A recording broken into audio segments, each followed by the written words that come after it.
ते अंधेरीला उद्याच बोलली होती ना? हा उद्या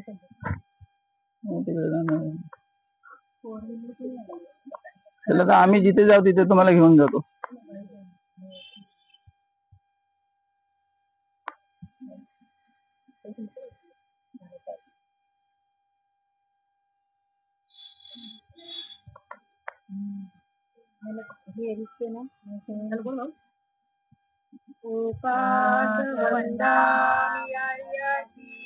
द्वारकेण मया कृतं तव अपराधं क्षमतु मे अर्यति द्वितीयंपि लोकात् वन्दामि अर्यति द्वारकेण मया कृतं तव अपराधं क्षमतु मे अर्यति तृतीयंपि लोकात् वन्दामि अर्यति द्वारकेण मया कृतं तव अपराधं क्षमतु मे अर्यति लोकासहं अर्यति चरणेन पञ्चशीलधम्मं याचामि अनुग्रहकथाचिरन्ते अर्यति द्वितीयंपि लोकासहं अर्यति चरणेन पञ्चशीलधम्मं याचामि अनुग्रहकथाचिरन्ते अर्यति तृतीयंपि लोकासहं अर्यति श्रीचरणेन सह पञ्चशीलधम्मं याचामि अनुग्रहकथाचिरन्ते अर्यति यमहं वदामि तं वदेताम् नमो तस्स भगवतो अरहतो सम्मा सम्बुद्धस्स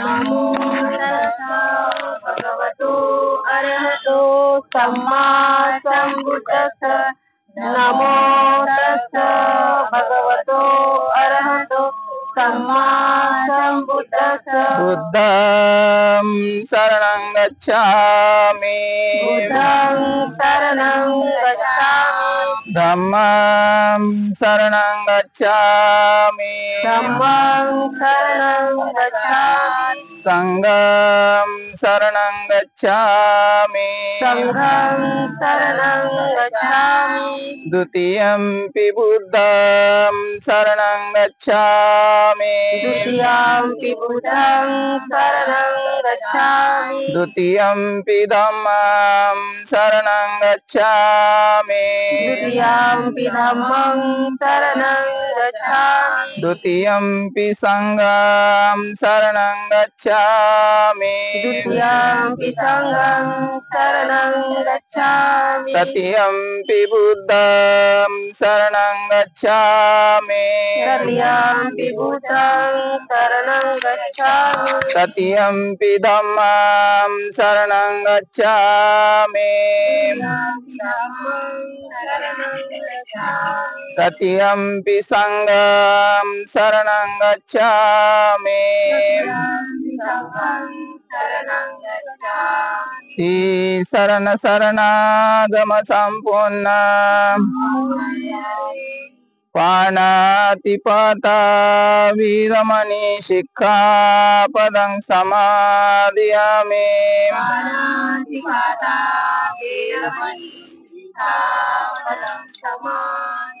अदीन्नदाना वीरमणि शिक्षापदं समादयामि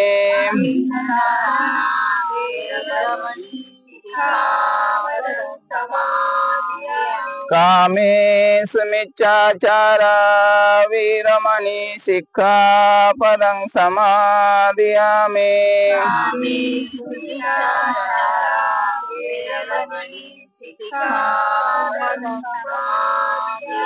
मुसावादा वीरमणि शिक्षापदं समादयामि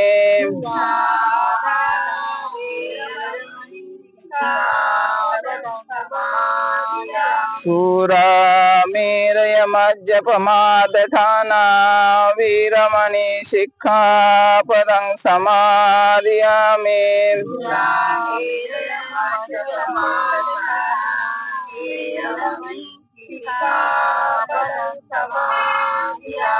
ईशरणेन सदी पंचशील धम्म साधुक सुरकित कृत्वा पुमादेन शील संपादित साधु साधु साधु वन्नगंध गुणोपेतं एतं कुसुम संतदे पूजयामि मुनिन्दस श्रीपाद तरोरे पूजेमि बुद्ध कुसुमनेन पुय्येन मे तेन लभामि मोक्षं उफं मिलायति यथा इदं मे कायो तथा याति विनाशभाव घनसारपदितेन दीपेन तं दंशिनं तिलोकदीपं सम्मुद पूजयामि तमोनुदं सुगन्धिकाय वदनानन्तगुणगन्धिना सुगन्धिना गन्धेन पूजयामि तथागतं बुद्धधम्म च संघ सुगततनुभवा धातु धातु गभे लंकाय जम्बुदीपे दशपुरवरे नागलोके चतुपे सभ्ये बुद्ध सबिम्बे सकल दशदिशे केशलोमामि धातु वन्दे सभ्येऽपि बुद्धं दशबलतनुजं बोधिचैत्यं नमामि वन्दामि चेत्यं शापं कपठानेषु पठितं शारीरिक धातु मा बोधि बुद्धरूपं सकलं सदा यस्मूले निषेन्नो वा सब्बारे विजयकम् सत्ता वन्दे तं बोधिपादपम् इमे ते मा भो लोकनाथेन पूजितं आम्पि ते नमस्सामि बोधिराजा नमस्तुते बोधिराजा नमस्तुते बोधिराजा नमस्तुते इति पिसो भगवान् सम्मा सम्बुद्ध विद्याचरण संपन्नो सुगतो लोकविदु अनुत्तरम् पुरी सदाम सारथि सत्ता देव मनुष्यानं बुद्धो भगवति बुद्धयाव जीवित पर्यन्तं शरणं गच्छामि एच बुद्धातीता च एच बुद्धानागता पचुपन्ना च ये बुद्धा वन्दामि सर्वदा नत्ति मे शरणं अयं बुद्धो मे शरणं वरणं एतेन सज्जवाजेन होतु ते जय मंगलम् उत्तमंगेन वन्दे पादपांशुवरुत्तमं बुद्धो यो खलितो दोषो बुद्धो खमतु तं मम एकिञ्चिरतनलोके विद्यते विदापुतो रतनं बुद्ध समानार्थी तस्मा सन्ति भवन्तु यो सन्नशिन्नो वरबोधिमूले मारं ससेनमान्ति विजयत्वा सम्मोधिमागच्छनन्तयानो लोकोतं प्रणमामि बुद्धम् स्वाखातो भगवता धम्मो सन्निन्दिको अकालिको यैपाशिकोपनायको पच्यतं वेदितव्यो वियुयिति धम्मयावजीवितपर्यन्तं शरणं गच्छामि एच धम्मातीता च एच धम्मानागतम् पचुपन्ना च ये धम्मां वन्दामि सर्वदा नत्ति मे शरणं अयं धम्मो मे शरणं वरं एतेन सज्जवाजेन होतु ते जय मंगलम् उत्तमंगेन वंदे धम्माचार्यं वरम् धम्मे यो खलितो दोषो धम्मो खमतु तं मम रतनलोके विजते विविधापदो रतनं धम्म समानाति तस्मा सन्ति भवन्तु ते अठांडिगो अरियपतो जनानो मोखम पवेशा उजिगो मगो धम्माय शांति करो पनीतो नियानिको तं प्रणमामि धम्म सुपटिपन्नो भगवतो सावक संगो उजपटिपन्नो भगवतो सावक संगो न्यायपटिपन्नो भगवतो सावक संगो स्वामीजी पटिपन्नो भगवतो सावक संगो यदि तं चातारि पुरिसयुगानि आठ पुरिस पुगला एस भगवतो सावक संगो आहुनेयो पाहुने दाक्षिणीयो अंजलि करनियो अनुत्तरं पुण्यं खेतं लोकस्वाति संगं गीत पर्यन्तं शरणं गच्छामि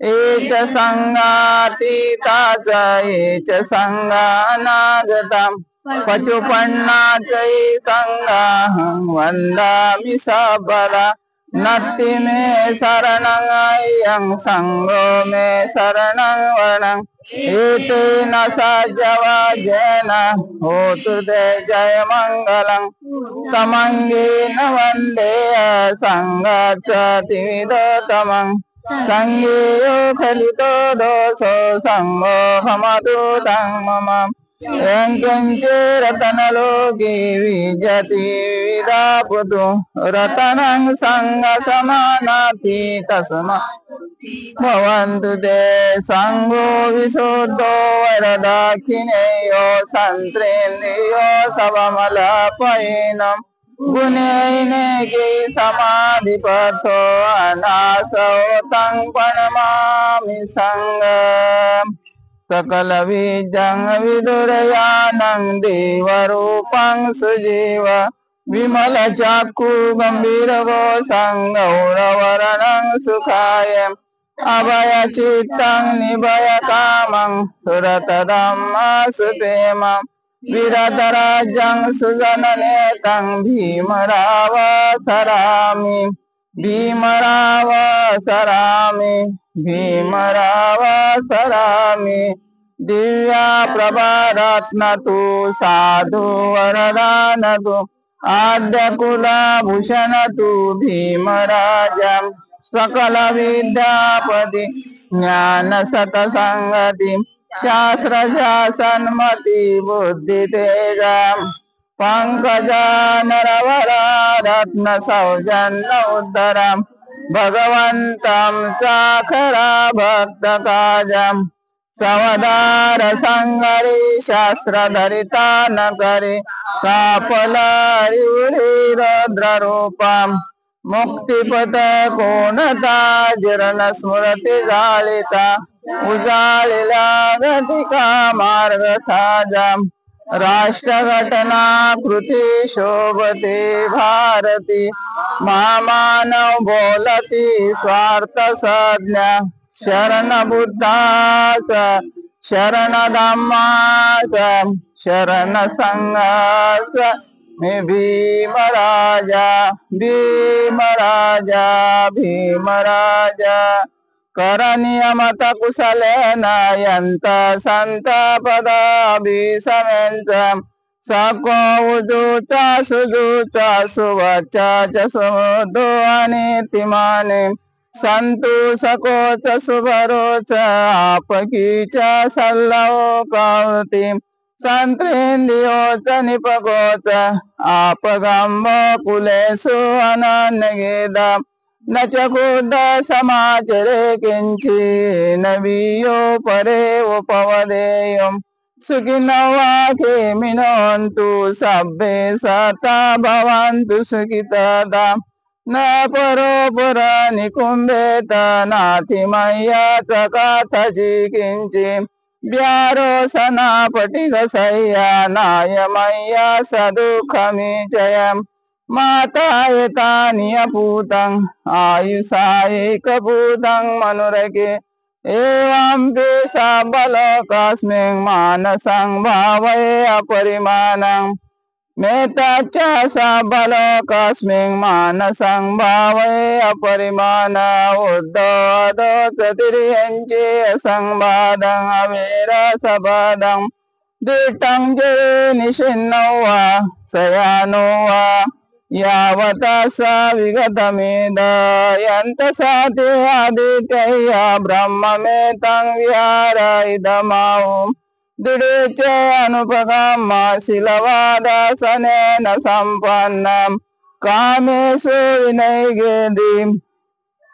नैजाति गम्बसे पुनरेति भवतु सर्वमङ्गलं रक्षन्तु सर्वदेवता सर्वबुद्धानुभावेन सदा सन्ति भवन्तु ते भवतु सर्वमङ्गलं रक्षन्तु सर्वदेवता सर्वधर्मानुभावेन सदा सन्ति भवन्तु ते भवतु सर्वमङ्गलं रक्षन्तु सर्वदेवता सर्वसङ्गानुभावेन सदा सन्ति भवन्तु ते येचितं वरिदं तुयं क्षिप्रमेव समीजतु सब्बे पुरेन्तु चित्तसङ्कप्पा छन्दो पुनरसो यथा आयुरारोग्य सम्पत्ति सगसम्पत्तिमेव च ददो निब्बान सम्पत्ति इमिन्नाते समीजतु।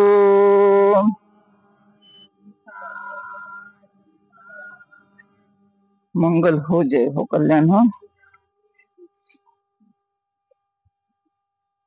महाकारुणिक तथागत भगवान बुद्ध, तथागत भगवान बुद्धांचा सद्धम्म, या सद्धम्माचा उपदेश करणारे भिक्खू संघ, भिक्खुनी संघ, ज्यांनी आपल्याला बौद्ध धम्म दाखवला, बौद्ध धम्माची दीक्षा देऊन भगवान बुद्धांच्या आपल्याला मार्ग दाखवला, असे डॉक्टर बाबासाहेब आंबेडकर यांच्या क्रांतीला, यांच्या विचारांना अभिवादन, वंदन। आज या ठिकाणी उपस्थित असलेले उपासक उपासिका, आपण आज सर्वांनाच माहित आहे की अशा पवित्र ठिकाणी आपण बसलेले आहोत की बुद्धाची पावलं लागलीत, अरब भिक्षूची पावलं लागलेली आहेत। अशा पूज्य पवित्र अशा भूमीवर आपण बसलेले आहोत सर्वजण। आजची पौर्णिमा म्हणजे श्रावण पौर्णिमा। या श्रावण पौर्णिमेला अंगुलीमालाने दीक्षा घेतली। अंगुलीमाल हा चांगला होता, पण चांगल्यातून तो वाईट घडला, परंतु त्याच्या पुण्यकर्माने त्याला भगवान बुद्ध यांची भेट झाली आणि परत तो बौद्ध भिक्षू झाला आणि अरहत झाला आणि खरोखरच चांगला मार्ग त्यांना भेटला। अशी पूज्य पवित्र भूमी की जिला लोक रक्षाबंधन म्हणतात, परंपरा चालत आलेली आहे की रक्षाबंधन रक्षाबंधन, पिढ्यानपिढ्या ज्यांना माहित आहे, मुलं झाली त्यांना वाटतं रक्षाबंधन आहे, दुसरी पिढी आली रक्षाबंधन आहे। कारण रक्षाबंधन हा म्हणतात बहिणी भावाचा जो सण असतो, की बहीण भावाचं रक्षण करते किंवा भाऊ बहिणीचं रक्षण करतात, अशा म्हणून आजपर्यंत आपण ह्या जुन्या पिढीला एक सांभाळून ठेवलेली आहे की उद्याचा भाऊबीजेचा दिवस, भाऊबीजेचा नाही, राखी बंधनचा दिवस आहे। उद्या लोक आपापल्या भावाकडे जाणार, राखी बांधणार, एक आशेने अपेक्षेने लोक जात असतात एकमेकाकडे की भाऊ मला काहीतरी देईल किंवा बहीण मला काहीतरी देईल, अशा पद्धतीने जातात। परंतु आजच्या जमान्यामध्ये जर आपण सत्य परिस्थिती बघितली की राखी बांधल्याच्या नंतर परत तीच बहीण इस्टेटीसाठी, जागेसाठी त्या आपल्या भावाला कोर्टामध्ये खेचत असते, तर या राखी बंधनला काहीच अर्थ नाही। तुम्हाला जर रक्षण करायचं आहे ना, तर धम्माचं रक्षण करा। तुम्हाला रक्षण करायचंय तर शिलाचं रक्षण करा। धम्म फार मोठा आहे। धम्म ही जीवन जगण्याची कला आहे। धम्म हा जीवन जगायला शिकवतो। धम्म हे कुशल कर्म करायला शिकवतो। धम्म हे पुण्यकर्म करायला शिकवतो, तर या धम्माचं रक्षण करा, बुद्ध वचनाचं रक्षण करा. हीच तुमची राखी बंधन होईल. की आपल्या आयुष्यामध्ये बाबासाहेब आंबेडकरांनी आपल्याला हा धम्म दिलेला आहे, ह्याचं आपल्याला रक्षण केलं पाहिजे. मला वेळ नाही, मला काम आहे, ह्या जी तुम्ही जी सर्व काही कारण सांगता ती तुमची पलवाट आहे, जीवनाची पलवाट आहे. की मागच्या जन्माची कर्म तुम्हाला ही काही करून देत नाही माणसाला, की नको करू. परंतु या कर्माला जर उजाळा दिला आणि आपण जर ह्या धम्माचं रक्षण केलं, तर खरोखरच धम्माचं रक्षण होतं आणि बुद्ध धम्माचा प्रचार प्रसार असा होऊ शकतो. आपल्याला वाटतं बुद्ध धम्माचा प्रचार प्रसार आहे, काही नाही प्रचार प्रसार. मागच्या ओढीकडे लोक आलेले आहेत, खूप मागच्या ओढीकडे लोक आलेले. लोकांना हा बौद्ध धम्म आहे तो परिपूर्ण कळलेलाच नाही, आणि जर कळला तर तो चांगलाच आहे. आपल्याला हा प्रचार प्रसार करायचा आहे सगळ्या गोष्टीने. हा बुद्ध स्तूपाचा तो प्रचार प्रसार झालेला आहे. आज बुद्ध स्तूपाची अवस्था फार मोठी आहे. परंतु आजची ही जे पौर्णिमा आहे, ह्या पौर्णिमेच्या दिवशी प्रत्येक पौर्णिमेला उपवासाचं पालन केलं पाहिजे. आपण म्हणतो ना, मला बौद्ध म्हणा, नाही का, आम्हाला बौद्ध म्हणा. सरकार बौद्ध हा शब्द लोकांनी आता बौद्ध टाकलेला आहे. काय, प्रमिला बौद्ध, सुधाकर बौद्ध, नाही का, नामदेव बौद्ध. हा पुढचा जो बौद्ध शब्द आहे ना, हा सुद्धा सरकारने काढलेला आहे, फक्त नावच लिहित. की लोक आपल्यावर टपलेले आहेत की बौद्ध धर्म कसा संपवायचा आहे. परंतु आपण जर त्याची जर कसोटी लावली आणि बौद्ध धर्माच्या मार्गाने लागलो तर निश्चित आपलंही भलं होतं त्याच्यात. पण बुद्ध धम्मामध्ये पौर्णिमा, अमावस्या, अष्टमी, आता हा वर्षवासाचा कालावधी आहे. लोक उपवास करतात, कोण महिनाभर करतात, कोण 2 महिने करतात, कोण 3 महिने करतात, कोण अमावस्या पौर्णिमा करतात. हे उपवास का करायचं असतं, ते भगवान बुद्धाने का सांगितलेलं आहे. मग आपण जर भगवान बुद्धांचं जर ऐकलं नाही तर आपल्याला कोणती गती भेटणार आहे. तर बुद्धाचं वचन आपण ऐकलं पाहिजे आणि ह्या बुद्ध धर्मामध्ये आलेलं उपवासाचं पालन हे केलं पाहिजे. की उपवासामुळे फार तुमचं कल्याण होतं. कुठला देव कल्याण करू शकत नाही, तेव्हा उपवासाचं पालन पौर्णिमा, अमावस्या, अष्टमी आणि जर वर्षावासामध्ये जर तुम्हाला 3 महिने करायचं असेल तर 3 महिने कंपल्सरी करा, नका करू, परंतु शिलाचं पालन पाहिजे. नुसतं 12च्या डाळ भात खाल्ली म्हणजे हा उपवासाचा दिवस नसतो, त्याला शिली पाळलं पाहिजे, शिलाचंही पालन पाहिजे. की भगवान बुद्धाने दिलेले 8 शिला आहेत, त्या 8 शिलाचं आम्ही काठोखरपणे जर पूर्णपणे जर आम्ही पालन केलं तर खरोखर आमच्या जीवनामध्ये कल्याण होईल, आमच्या घरामध्ये सुख येईल ना. तुम्ही किती अगरबत्ती फिरवा, मेणबत्त्या लावा, काही येणार, पण शील असेल तर. म्हणून सकाळी सकाळी उठल्याच्या नंतर आपल्या घरामध्ये बुद्धाचा ध्वनी आपला असला पाहिजे. लवकर उठण्याची आपली सवय लागली पाहिजे. लवकर उठल्याच्या नंतर आपण आपल्या घराची साफसफाई पाहिजे. साफसफाई केल्याच्या नंतर आपण आंघोळ पांघोळ केली पाहिजे. आंघोळ केल्याच्या नंतर आपण आपली बुद्ध वंदना घेतली पाहिजे. आज पंचशीलच घेऊया, थोडा उशीर झालेला आहे, किंवा आज आपल्याला थोडा टाइम आहे, बुद्ध वंदना घेऊया. हे जेव्हा प्रत्येक माणूस आपल्या घरात करतो ना, तेव्हा त्याचा लाभ होतो. आपण पुरा दिवस जर आपण मोबाईल मध्ये जर लावला तर आपल्याला पुण्य भेटेल का? नाही ना. पुण्यापासून आपण लांब राहतो. आयुष्य किती आहे, एक एक दिवस जर आपला निघून गेला तर पुण्य करायला परत जन्मास यायला लागल. हाच जन्म भेटतो, कसा भेटतो आपल्याला? तर आलेला जो जन्म आहे माणसाचा, हा आपला सार्थकपणाने आपण लावला पाहिजे. आणि या पौर्णिमेच्या दिवशी, अमावस्येच्या दिवशी, अष्टमीच्या दिवशी हे उपवासाचं पालन केलं पाहिजे, न विसरता. हिंदूबाईला सांगायला कोण जात नाही, ती बरोबर माहितीये. परंतु उपवासात कधी करायचं, जेव्हा दिवशी पौर्णिमा लागते, संपते तेव्हा उपवासात करायचं नसतं, हे लक्षात ठेवा. आम्ही आज 25 वर्ष मी सांगत आहे की आम्हाला जुने भंतेजी सांगत होते. जुने भंतेजी खूप ज्ञानी होते आणि ते सांगायचे, ज्या दिवशी पूर्णपणे रात्र आहे, पूर्ण रात्र आहे, त्या दिवसाचं तुमचं उपवासात असतं. की जेव्हा रात्रच नाही, आता उपवासात उद्या दुपारी पौर्णिमा संपणार, उद्या रात्री काय पौर्णिमा नाही, मग तुमचं उपवासात नाही होऊ शकत. तर आजच्या पासूनच उपवासात चालू केलं का पौर्णिमा परिपूर्ण आपल्याला भेटते. पौर्णिमेच्या दिवशी आपलं पोट जर खाली ठेवलं तर आपल्या घडामोडी शरीरामध्ये पौर्णिमेच्या दिवशी होत असतात. होती भरती येते, समुद्राला येते ना, तशीच आपल्या शरीरामध्ये घडामोडी होत असतात. आणि ह्या चांगल्या प्रकारच्या घडामोडी व्हाव्यात म्हणून हे उपवासाचं पालन आपण केलं पाहिजे आणि उपवासाचं शील पाळलं पाहिजे. तर तुमचं कल्याण होणार, मंगल ही मंगल होणार तुमच्या घरात, तुमची सवय तुमच्या सुनाला लागणार, तुमची सवय तुमच्या मुलींना लागणार, पण तुम्हीच जर केलं नाही तर तुमच्या घरामध्ये कोणालाच ह्याचं काय पडलेलं नाही आहे ते, आणि कोणच करू शकत नाही. जगलं म्हणजे नाही जगलं, बघा ही कुत्री सुद्धा जगतात, त्यांना खाई भेटलं इथं. म्हणून आपल्याला माणसाचा जन्म आहे, त्या माणसाचा जन्म आपण सार्थक लावला पाहिजे आणि सार्थक केला पाहिजे. म्हणून विशाखा किती वर्ष जगली होती? 120 वर्ष जगली होती. किती? 120 वर्ष जीवन तिला का भेटलं होतं? ती धम्मामध्ये होती आणि धम्माचं ती आचरण करत होती, म्हणून तिला 120 तिला काय भेटलं होतं? आयुष्य भेटलं होतं. महाउपाशिका आता कोण झालेत का महाउपाशिका? नाही. एवढ्या भिक्षूंची तिने सेवा केली. रोजच्या रोज विहारात जात होती, रोज विहारात जात होती. त्या ठिकाणी भगवान बुद्धांची भिक्षू संघाची तिने चांगल्या प्रकारे काय केली? सेवा केली आणि प्रवचन ऐकली. 20 तिला नातवंड होती, 20 म्हणतात मुलं होती. आज एक मूल झालं तर आपल्याला नकोस होतं. 20 मुलांची आई, 20 नातवंडाची आज विशाखा किती अमर राहिली, ती 120 वर्ष जगली. तर धम्म तुम्हाला ताकद देतो. नाहीतर तुम्ही 50 वर्षाच्या वयातच तुम्ही म्हाताऱ्या होणार.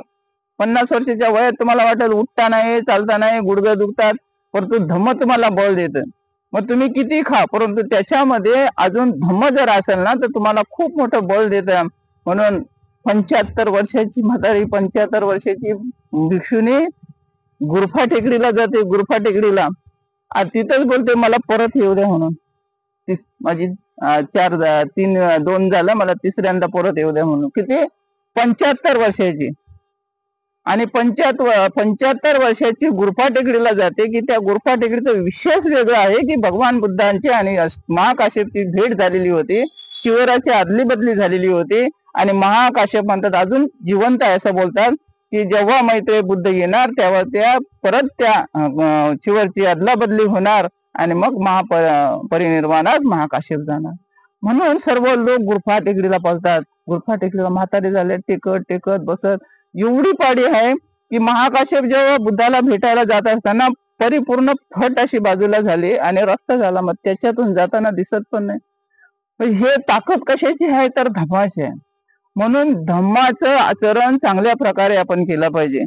त्यातले त्या तुम्हाला सांगू शकतो की भिक्षू आणि भिक्षुनी भगवान बुद्धाने निर्माण केले.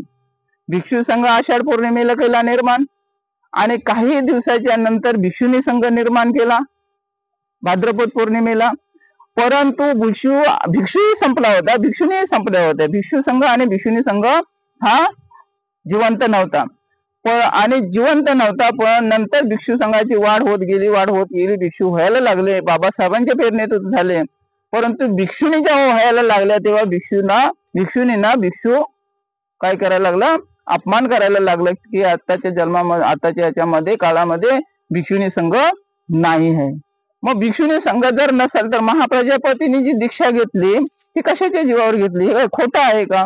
नाही. तर ह्याच्यासाठी आपल्याला काय करायचं? महिलांना साथ दिली पाहिजे. तुम्ही महिलांना जर साथ देणार ना तरच हा धम्म पुढे आपण ढकलू. तुम्हाला माहिती आहे श्रावस्तीच्या ठिकाणी, त्या ठिकाणी पूर्ण त्या विहारामध्ये पुऱ्या महिलाच त्या ठिकाणी आहेत. पूर्ण पांढऱ्या कपड्यामध्ये पुऱ्या महिला आहेत. ट्रॅक्टर चालवतात, बांधकाम करतात, विटा नेतात, रेती नेतात, काय हो ते काम करतात. 12च्या देवलक आपले एका ठिकाणी आपापल्या ठिकाणी बसतात, नियम फॉलो करतात. म्हणून सर्वात नियम आहे तर नियमाचं फॉलो केलं तुम्ही का तुम्ही जिंकलात. तुम्ही नियम सोडलात, तुम्ही म्हणलं मी माझ्या मनातच मी नियम लावणार, तर त्याच्यामध्ये तुम्हाला अपयश येऊ शकतं. म्हणून आपल्याला काय करायचंय? महिलांना साथ दिली पाहिजे, तेव्हा तुमचा भिक्षुनी संघ वाढणार. द्वितीय भिक्षुनी संघ जर निर्माण झाला तो संघमित्रांनी केला, तोही मान्य करायला तयार नाही. काही महिला, काही भिक्षुनी अशा म्हणजे कोर्टाच्या केशी जिंकल्या भिक्षुनी संघासाठी, पण जिंकल्या, त्या सक्सेसफुल झालेल्या. तर आपल्याला काय करायचंय? मुंबई प्रदेशमध्ये भिक्षुनी संघाचे प्रचार प्रसार करायचा आहे. तर आजच्या ह्या श्रावण पौर्णिमेलाच हा संकल्प करायचा आहे की वर्षावास नुसतं 12च्या जेव्हा दान दे, शिवर दे, अमकं द्या, तमकं द्या. परंतु या वर्षावासाच्या कालावधीमध्ये मी 1 महिनाभर बुद्धगयेला राहून बुद्धगयेचं संपूर्ण तो सारांश पाहिला. अगदी सारनाथ पासून, गुरफा पासून संपूर्ण सर्व काय दान पुण्य सर्व झालं तिकडं. परंतु भिक्षुनी संघासाठी आपल्याला काहीतरी झटलं पाहिजे, केलं पाहिजे. बसायचं नुसतं बसायचं खायचं असं नाही, तर आपल्याला हा प्रचार प्रसार करायचा आहे. प्रचार प्रसारासाठी सज्ज राहा. ज्या ज्या ठिकाणी महिला मंडळ असतील त्या महिला मंडळाला तुम्ही सांगू शकता. आणि दुसरी गोष्ट, जेव्हा मी मेसेज टाकते ना तेव्हा तुम्ही फॉरवर्ड करत जा दुसऱ्या तुमच्या ग्रुपमध्ये. नाही तर तुम्हीच वाचा ना तुम्हीच खा, त्याला काय अर्थ नाही. पुण्य तुमचंच खटतंय ना, पुढे जात नाही ना ते. हा, फॉरवर्ड करत नाही तुम्ही, फॉरवर्ड करत जा. तो आहे तो जो काय कार्यक्रम आहे ना, कोण येत नाही येत, पण आपल्याला सांगण्याचं काम आहे ना. आता आम्ही बोलवतो, येत नाही येत, त्यांची कर्म आहेत, परंतु ते फॉरवर्ड करत जा. त्यातली 1-2 माणसं तर येऊ शकतात. मग ग्रुपमध्ये कशाला तुम्ही ऍड झालेले आहेत? काहीच फायदा नाही ना. तो ग्रुप करा. काय ग्रुप? पहिलं ग्रुप नव्हतं त्यावेळेस इथं हजारो लोक येत होते. ग्रुप नव्हतं तेव्हा ह्या ठिकाणातून मिरवणूक डोंगरीवर जात होती. पूर्ण रोड भरलेला असायचा. तेव्हा ग्रुप नाही, तेव्हा मोबाईल नाही, काहीच नव्हतं. फक्त लेटर कुठंतरी चिकटवायचं होतं. तेव्हा इथून मिरवणूक जात होते आषाढ पौर्णिमेला. मग हे ग्रुप आणि हे मोबाईल ह्याचा उपयोग आपण चांगल्या प्रकारे केला पाहिजे. नुसतंच बोलत नाही बसलं पाहिजे. त्या प्रजापतीचा कार्यक्रम करायचा आहे ह्या ठिकाणी. कारण मागं पण झाला तर तुम्हाला माहिती आहे ना. तर ह्या ठिकाणी आपल्याला करायचं आहे. त्याच्यासाठी तुम्ही जेवढं तुम्ही धम्मकार्य कराल, कोण काय बोलतं लक्ष नाही द्यायचं. आम्हाला कोण बोलतात आम्ही लक्ष देतो, पुढे चालतो आम्ही. काही बोला, कार्य चांगलं झालं पाहिजे. आता उद्या 9 तारखेपासून ह्या प्रचाराला सुरुवात करायची आहे. उद्या अंधेरीला हा प्रचार आपला झाला पाहिजे. फोटो न्यायचं, फोटो मांडायचा, आणि हाच विषय, दुसरं काय नाही. आता अष्टमी माहिती पडली, पंचशील माहिती पडलं, पौर्णिमा माहिती पडली, वर्षावास माहिती पडला, सर्व काय माहिती पडलं, परंतु महाप्रजापतीचा हा प्रचार प्रसार झाला नाही. भिक्षुणी संघाला खूप दाबलेली आहे. तर दाबता नाही. आज तुम्हाला माहिती आहे भिक्षुणी किती शिकलेल्या आहेत, किती पुढे आलेले आहेत, किती युट्यूबवर त्यांची प्रवचनं येतात. एवढ्या पुढे गेलेल्या आहेत, डॉक्टर झालेल्या आहेत भिक्षुणी, परंतु मानायला कोण तयार नाही. परंतु भिक्षुणी ही भगवान बुद्धाने तयार केलेली आहे. भिक्षुणीच्यात फार मोठी ताकद असते, खूप मोठी ताकद असते. आणि ही ताकद आपल्याला दाखवण्यासाठी तुम्ही प्रसाराला सुरुवात करा. ज्या ठिकाणी महिला मंडळ असते त्यांना सांगा, माताजीला बोलवा. आपल्याला बाकी काय नाही, हेच सांगायचंय की महाप्रजापती कोण होती, कशी होती. आणि तुम्ही दोघींनी काय करायचे, पुस्तकं आणायचे तिकडून. पुस्तक 30 रुपयाला ते पुस्तक आहे ना. आता ती गेल्या वर्षीची. तुमचं सर्वांचं रक्षण व्हावं, त्या बुद्ध स्तूपाचं सुद्धा रक्षण व्हावं, धम्माचं रक्षण व्हावं, उपासकांचं रक्षण व्हावं. सर्वांना मंगल कामना, आशीर्वाद. भवतु सब मंगलं रक्षन्तु सब देवता सब बुद्धानुभावेन सदा सन्ति भवन्तु ते. भवतु सब मंगलं रक्षन्तु सब देवता सब धम्मानुभावेन सदा सन्ति भवन्तु ते. भवतु सब मंगलं रक्षन्तु सब देवता सब संघानुभावेन सदा सन्ति भवन्तु ते. मंगल हो, जय हो, कल्याण. परमवंदन. हो.